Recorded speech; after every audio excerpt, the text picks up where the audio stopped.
You're listening to the Sisters in Loss podcast, a faith-based grief and loss podcast for Black women, where you will hear stories of miscarriage, infant loss, stillbirth, and infertility to learn there is a testimony in tragedy. You will learn how to heal, gain clarity, find hope and peace, and turn your pain into your purpose after loss. I'm your host, Erica M. McAfee. Well, thank you and welcome, Tanya, to the podcast. Thank you for having me. I'm so excited. Yes, I always begin interviews with you sharing a little bit about yourself and what you do. Okay, well, my name is Tanya, as you guys may know from the introduction. I reside in Richmond, Virginia, and I am a care coordinator for Medicaid. I've been married for a year and 6 months. Actually, this month makes a year and 6 months. We've been together, though, for like 7 years. And we've been trying to conceive for 14 months. So basically, our whole marriage, we've been trying to have a baby. Yes. So really take us back on that journey and really share with us how your journey to motherhood has been thus far. Okay, so our journey started, so we got married of April 2018, and we wanted to enjoy the summer, enjoy the honeymoon. So we both told each other, we're going to start trying at the end of August. So August of 2018, we started trying. And in my mind, I'm like, oh, this is going to be a breeze. Like, all you have to do is just do the deed and that's it. You have a baby. No one ever told me that there was so much science that was involved into making a child. So August came around and we started trying. It was like the end of August. So September came and we were still trying. And October 1st, we got our first positive. When I saw those 2 pink lines on the pregnancy test, like I started screaming. I called my mom. I was crying. I told my husband and he was just so excited. And because I was already on like the baby making journey, I called my doctor immediately, my OBGYN, and told her I was pregnant, and she booked an appointment for October 10th.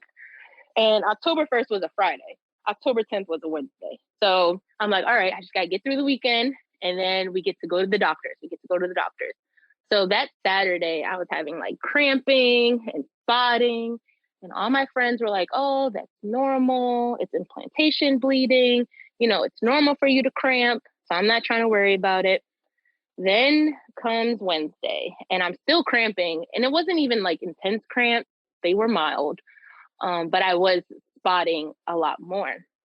So at our doctor's appointment, my husband came with me and we were just thinking of course, the future and already picking out names and just like, when are we going to have the baby shower and are we going to have a gender reveal?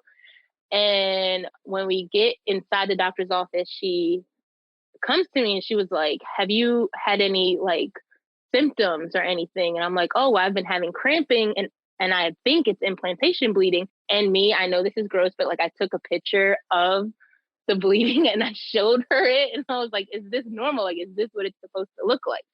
And she was like, she just like had a blank stare. So in my mind, I'm like, oh, she probably thinks I'm gross.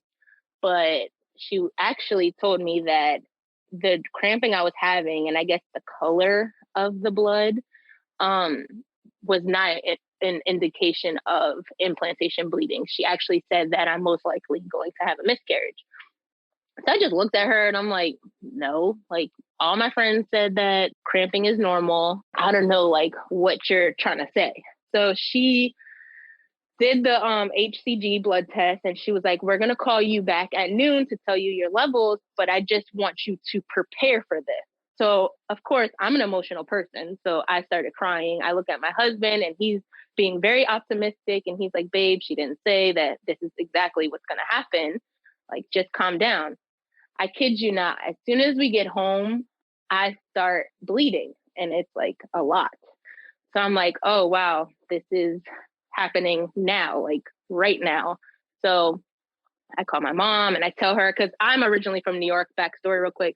I'm originally from New York and my mom still lives in New York. So I don't have her here next to me. So I have to FaceTime or call her when I need comforting and support. But I call her and let her know what's going on. And then the doctor calls me around noon and she tells me that my HCG is a 12. And she was like, we also tested you for a certain blood type factor, I guess. She said if I ever got pregnant again, I would need this shot, but I don't need to get that because my blood type didn't have that thing that they were looking for. And I don't know the name, so I apologize. But my HCG was only a 12. So then I guess, was losing what was ever in me at that moment. The doctor then told me that we can start trying right away. So November, we hop right back on it, start trying, nothing happened. December, start trying, nothing happened. January, nothing happened. So it's now February of this year. And I told my husband, I was like, there's something wrong because it did not take us this long last time. Like, why isn't this happening right away again? So I make another appointment with my OB and I let him know that, it's not happening again. What is going on? So they check on my levels and they prescribe me letrozole, 2.5. So letrozole works. I took it for 2 months and it worked. And unfortunately, I miscarried again. I can never make it to 6 weeks for some reason. I don't know what's going on. And then they prescribed me letrozole 5 milligrams and that worked. And I miscarried that also, or had a chemical pregnancy with that also. So this is now like May. So I've already had 3 of them so far. And May comes around and my OB tells me he can't prescribe higher than 5 on a letrozole. So I need to go see a fertility specialist. I break down crying when he said those words to me. I'm like, I'm only 28. How can why do I have to go see this fertility specialist? Like, it should not be this hard. What is going on? Why is my body failing me? So I tell my husband all this, and he is actually the one. Thank God for him, because he's the one that told me you need to stop crying and make that appointment. Like, we need to figure out what is going on so we can know what are the next steps. So I make an appointment with Shady Grove Fertility here in Richmond. We had our first appointment in July. They did all the blood work that they can possibly do. We did our genetic testing. We are not carriers of the same thing. And then I started a new protocol the end of August. I did letrozole 7.5 plus a trigger shot plus suppositories with monitoring. And I started that August 28th. So I had my beta test September 25th and it worked. I was pregnant. My HCG was a 10. And then I went back 2 days later and it was a 36. And I'm like, oh my God, it's our turn. It's our time. Like, all this waiting, finally it happened. Then I go back 2 days later and the number is a 12. So the doctor tells me that it's another chemical and I should prepare to start bleeding again. And they want to do a more intensive blood work, the recurrent miscarriage blood work. So that following Friday, I went. They tested me for like blood clotting and prolactin and some lupus strand. I did the karyotyping testing, my husband and I. So the news that I received today is that my prolactin level is high. It's not as high as other people's. It's 29.1. And today it went down to a 28.2. So I actually have to schedule an MRI to see if I have a tumor on my pituitary gland. They also put me on thyroid medicine today because my thyroid, even though it's considered normal, it's 3.23. I guess it's not normal to maintain a pregnancy or to get pregnant. So I'm going to start, what's it called? Synthroid, I guess, tomorrow morning. And I feel bad that I don't have like a happy story. I wish I was coming on here and saying I have a happy story, but I guess I have happy news to find out why I'm not maintaining pregnancies. But that is my journey so far. Yes. And no, I think that this is what we go through. And I think that it is a part of their journey and a part of your story. And I'm happy that you're coming up here now at this point in your journey and sharing your story, because what I realized even over the last 6 months, that having high prolactin levels or some type of tumor on your pituitary gland is more common than you think. I think I have interviewed 3 other ladies on the podcast with very similar stories. So it's the reason why we share our stories, because you just never know. One lady I know, who has been interviewed on the show, has gone on to, she ended up going through IVF and having a baby. And then another young woman, very similar to your story, ended up finding out she had a tumor on her pituitary gland. She took some medication and she was able to conceive through an IUI, only because her husband is in the military and he was deployed at the time. So so she probably would have been able to conceive naturally if he was actually physically here. So I love being able to share stories like yours, because it shows just we are all in different places in our journeys to motherhood. And it's good to capture it here on this forum. So, maybe, and God's promise is in the near future, and we can bring you back on and you can share the other part of your story. Really, what has this been like for you? How have you been grieving this? Because this is like a roller coaster. It's an emotional roller coaster, going through to all of these different doctor's appointments and finding out bad news each and every time. So share with us how that has been and that journey has been for you. Yes, like you said, it's been an emotional roller coaster. At first, the first miscarriage in October, I was definitely like borderline depressed. I was just in my head a lot. Well, today, I won't even lie. Today, I was in my head a lot, and I'm just like, wow, like, are you not a woman? Why can't you provide a child? Like, that's just what I feel like most women think automatically. It's like, you're supposed to have a baby. Like, you have one job on this earth, and that is to conceive, and if you can't do that, you feel like you're doing something wrong, or you feel like you're disappointing your husband.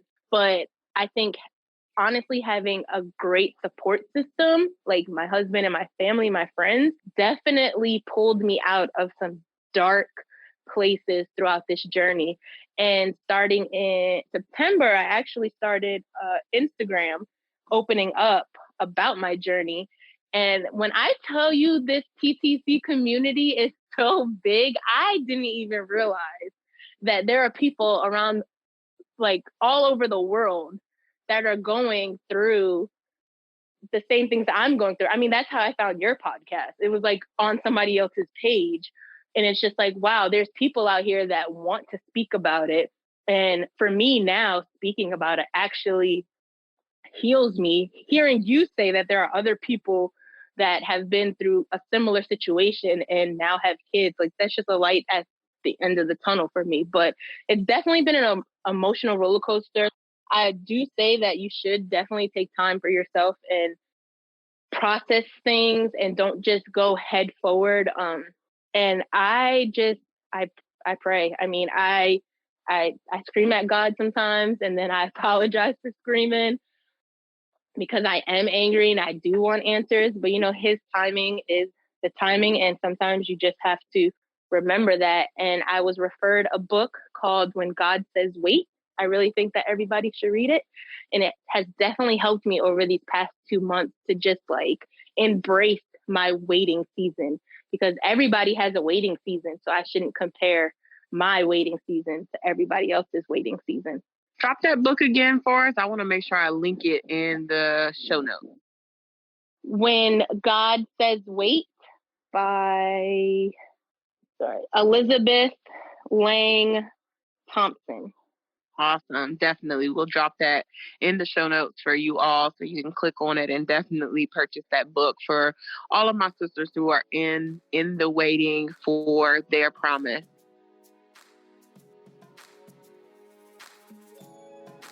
Today's episode is brought to you by BetterHelp.com. That is better, HELP.com.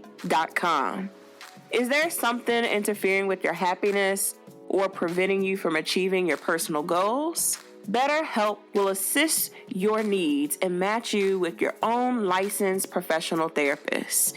You can start communicating in under 24 hours. It's not a crisis line. It's not self-help. It is professional counseling done securely online. There's a broad range of expertise in BetterHelp's counselor network, which may not be locally available in many areas. This service is available for clients worldwide. You can log into your account anytime and send a message directly to your counselor. You'll get timely and thoughtful responses, plus you can schedule weekly video or phone sessions so you won't ever have to sit in an uncomfortable waiting room as with traditional therapy. BetterHelp is committed to facilitating great therapeutic matches, so they make it easy and free to change counselors if needed. BetterHelp wants you to start living a happier life today. Visit their website at betterhelp.com/sisters. That's better, HELP, and join the over 500,000 people taking charge of their mental health with the help of an experienced professional. There's a special offer for our listeners. For Sisters in Loss listeners, get 10% off your first month at betterhelp.com/sisters. I am so excited for you all to tune into BetterHelp as I've been using it for the last 4 weeks, and I absolutely love the counselor that I was matched with. You can also choose a counselor that specifically works with African American patients or is African American themselves, especially if you're looking for someone who can relate to your cultural experiences as you're going through grief, loss, and healing. Once again, the website to get 10% off is betterhelp.com/sisters, betterhelp.com/sisters. So I would also like for you to really share about how your faith has played a role in this. You mentioned about just your support system that you have, but really how has your relationship with God been as you've been going through this journey? So my relationship with God has definitely been tested. Like I said earlier, I was, and sometimes I still do, get angry with him because I'm just like, why me? Why is this happening to me? Like, what did I do? You know, I did all the correct steps. I felt like, you know, I got married first and then we're trying to have a baby, even though that doesn't have nothing to do with it. But if you're like going back in the Bible terms, I guess you could say. And I just really had to snap out of that. And I just had to think about it. Like, there are people in the Bible that was struggling with infertility and they never gave up on God. They might have thought things, or maybe certain points in their life, in their waiting season, they gave up on God, but they still prayed to him. They still confessed in him and all that. So I make it my duty every day. When I get in the car on my way to work, I talk to God every single morning. And I just let him know, like, God, thank you for waking everybody up that I love and the people that I don't know, but just show me a sign on what is next for me and my husband. Like, I just need some type of sign, some type of clarity. Definitely was tested. I can't even put into words how angry I was at him, but I do know that he is always there. So it doesn't matter. It's like your parent. You can be mad at your parent, but like, no matter what, your parent is always going to be there. That is your father. So you can be mad, but just know that he is the one that makes the ultimate decision. He knows when the timing is going to come. Yes, he does. So your next steps on your journey, I know you mentioned it before, but what are you looking for on the horizon as you continue this journey to motherhood? So our next steps, I'm going to start taking this thyroid medicine tomorrow. Hopefully I can get an MRI within the next 2 weeks. And I'm hoping that by Christmas we have like a miracle baby on the way, or at least by early January. I hope we have some solid answers as to why I can't maintain a pregnancy, like an official reason why I can't maintain a pregnancy, not, oh, I think it's this, or, oh, it might be this. But I'm hoping by December we can announce that we're going to be expecting a little bundle of joy. Yes, and we are standing in agreement with you on that. So for the ladies who are listening, who are still waiting on their promise, what encouraging words can you leave them as they continue on this journey? Just know you're not alone. There are millions of people out there that are going through the same exact situation as you. I don't like to say don't give up because I know it can be hard and some people might need a little break. So it is totally fine to give up as long as you're giving up because you know you exhausted all resources. And definitely, rely on your family and your friends and just know that the online world, the TTC online community is strong and we got you. Yes, I love that. We do have you.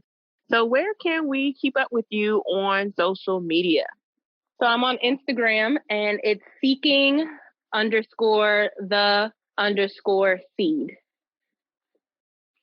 I will make sure I link her Instagram so that we can continue to follow her on her journey. And I definitely know that I want you back so that you can share the next steps, the next part of your journey to motherhood. So thank you so much, Tanya, for being on the podcast and sharing your journey with us. I know that God has a mission for you as well as for your family, especially as you continue to hold on to his promises and hold on to hope as God is going to bless you with your promise. Thank you. Thank you so much for listening to today's episode. For show notes and more information on today's guest, go to sistersinlost.com. If you have not joined our online community, go to sistersinlost.com as well as sign up for our newsletter. We want you to be a part of the community so you can know all of the events that we have planned on as Sisters in Lost. Go to sistersinlost.com, sign up for our newsletter, join our online community, and stay connected with us. Talk to you soon.